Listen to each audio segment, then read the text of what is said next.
materials. Oh, really? You're gonna... Alright, wall of text, here we go. Capellia's okay at P0, I guess. Just get everyone. Ah, yes, just, with my mountains of wealth that I hoard in my cave with my dragon, of course, of course. Blackbird Merrill, in her first independent assignment, she served as Oryx guard in Antarctica, protecting him as he completed his mission. In doing so, she found herself caught in a storm-level disaster and witnessed the frenzied slaughter orchestrated by Madison Dictay with her own eyes. In that moment, the seed of fear took root in her heart. Later, as a member of the Foundation's elite 12 squad, she was forced to depart for the Western Front. The cruelty of the battlefield watered that seed until it sprouted and bloomed into a flower called escape. She fled with one of the dead, drifting all the way to the Dawn Steppe on the Eastern Front. Yet, after all her wandering, she ultimately returned to the Foundation. When this former bottom rack student returns to SPDM, can she finally face the battlefield she's always avoided and protect the students as lost as she once was? St. Pavlov Foundation.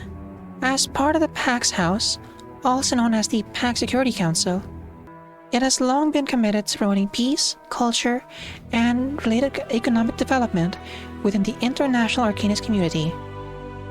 The 10th Storm has reversed the world back to 1920, while the anachronism has stretched the flames of war into a time where they do not belong.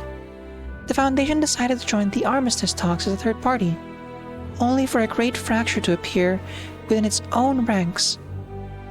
On the path to peace, the Doves, with Pedra as representative, favoring diplomacy, while the Hawks, represented by Irene, advocating purging Madison Dictay by direct force. But on this wasteland, devoured by war timekeeper, no answer can satisfy all sides. Creus. Deep voice. Still British. 12 Squad. An elite Foundation task force led by Captain Creus, with veteran combat personnel such as Hound Yerbalai, Beagle Paravian, and Medic Marsha. The team is assigned high-risk, high-difficulty frontline missions. In the 3.0 story series, the 12 Squad ventures deep into the Western Front and achieves a number of key objectives. All the while, every chip in the squad is being pushed further onto Destiny's gambling table. At Foundation's headquarters, Creus once reached out to Verton of his own accord, seeking an opportunity to cooperate. The PAX House, or the PAX Security Council. Though it wields the power to sway global affairs at the highest level, it does not directly rule human society. It intervenes only when survival and development are at stake, whether to preserve peace, resolve regional conflicts, provide financial support to major disciplines, or exert military power in international matters. At the core of these acts is the absolute rationality and logic embodied by the PAX House. In the 3.0 story series, the PAX House itself has remained behind the curtain, yet its affiliated bodies have advanced multiple unorthodox experiments concerning the storm. The most covert of these is called Vessel Installment. This experiment seeks to reshape Arcanist's physical tolerance limits through our artificial means, and, by extension, exploring possibilities to bring back all that the storm has rewound. What could possibly go wrong? You hang out with other Filipino streamers, so you pick up a phrase or two. Ah, I see. So not necessarily Filipino, but good to have you here regardless.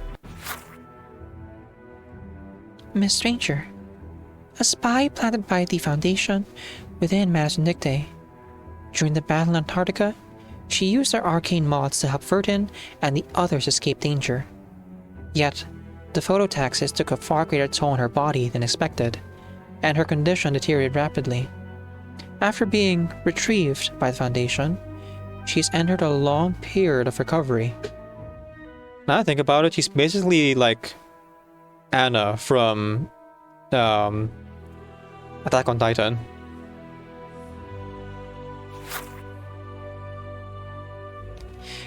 Of course we gotta do... Knock first! A affiliated with the St. Pauli Foundation. It takes and displays arcade children and provides them with systematic training. Children from all over the world join charity and help here, singing praises to reason and radiance, exactly expected of them.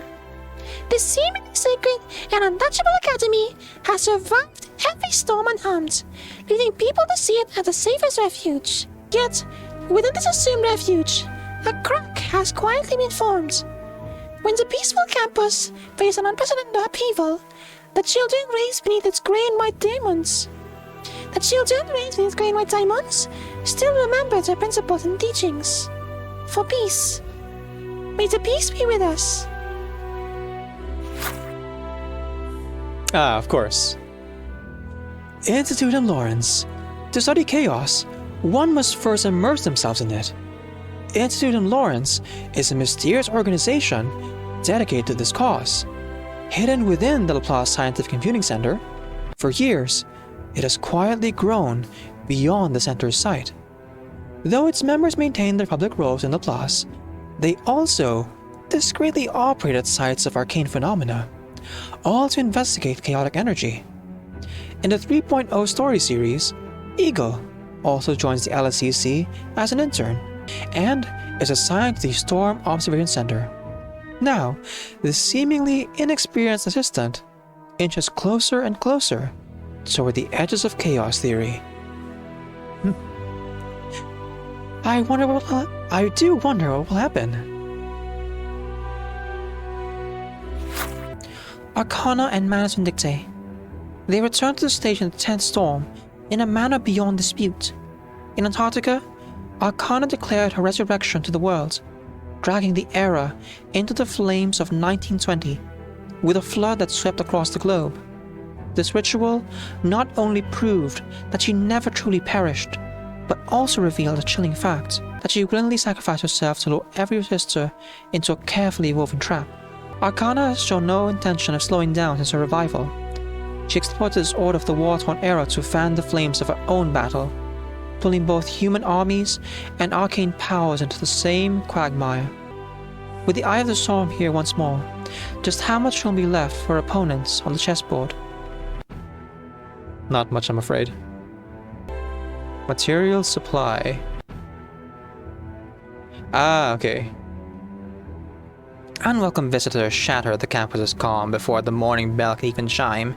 They come wearing expressionless masks, marching in formation like an army. The eerie lights of devastating incantations dance across their fingers.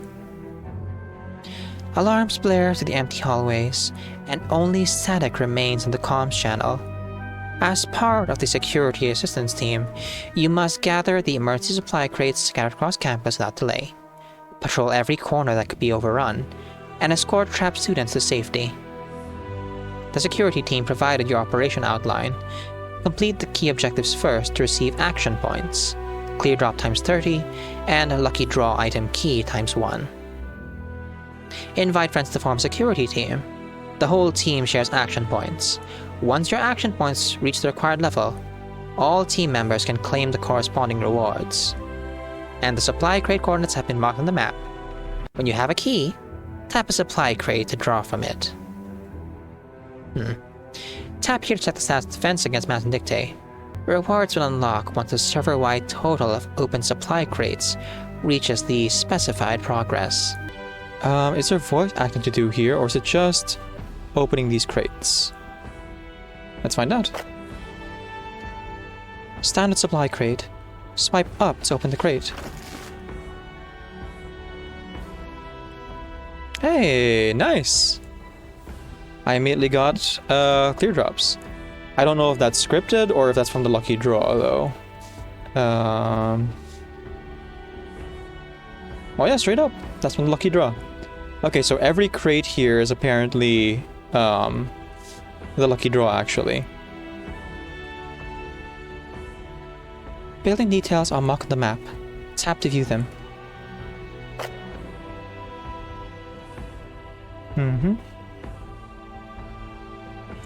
Footprint-stained textbooks are strewn across the black and white checkered floor, and the window at the far end of the hall has been smashed. While laughter once echoed between lessons, cold wind now carries alien whispers into the classrooms. Once the alarm sounds, terrified eyes may be hiding behind any door, and untold dangers may be lurking at the end of every stair. Oh, these are all hints for the next patch, I see.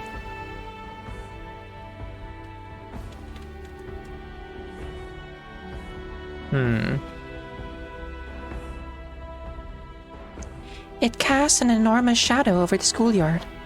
Students are afraid of it, convinced it watches their every move, day and night. Yet during the storm and other crises, it's far more than a mere watcher, with instructors gathering to work together and protect every student. Arcane skill, perhaps?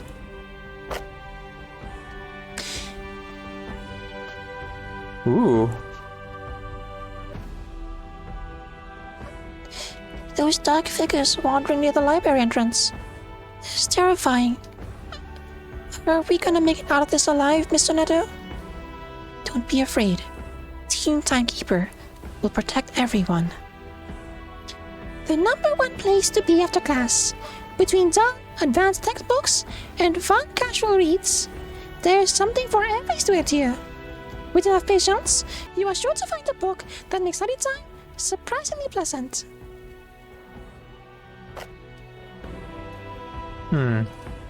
That only happens in the library. Interesting. Someone has left a book called Fiddler Crab Shapeshifting for Dummies on top of the supply crate. Its gold cover and pencil marred spine seem to teasingly suggest the lesson within may not be as simple as the title claims. Alright, Mr. Hyde. Where's Dr. Jekyll? Hey, Sharper Dante, let's go! Stone Dove. This stone-carved white dove stands tall on its pedestal. Its sharp lines radiate a soft, comforting light, making it look more like a guardian than an ornamental statue.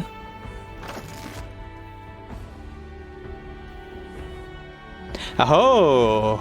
Now we're cooking with gas. You draw away a small group of wandering Manus relievers, covering several students' escape. That's good. That's good. Oh, I see. It's points for everyone. I thought it was just like number of players. But they're sort of raising all throughout, I see. Now I understand. The clinic. Oh wait, I actually have keys for every single one. I don't have to be selective.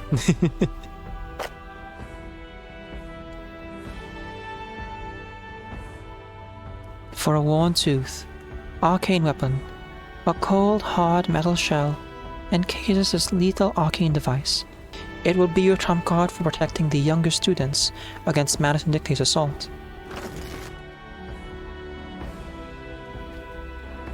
Ah, okay. Unlucky. Whoop. Your security team defeats a crew of mass intruders, allowing the students in the building to evacuate safely. And there we go. Together with other security teams, you repel another Manus attack. A brief peace settles over the campus. And that's the event. Alright, I think that's about it. Yep. A very special thank you to Lunari Valkyrie for the raid, Isul as well as Ludi Arc for the follows. Hope to see you both in a future stream, and go check out Luna over on her channel. She's a wonderful person, does wonderful things. As I send you off, keep in mind and remember that Decaf NVIDIA is creating a Creative Commons Attribution, Non-Commercial Share Alike 4.0 International License. Off you get. You can ring my bell.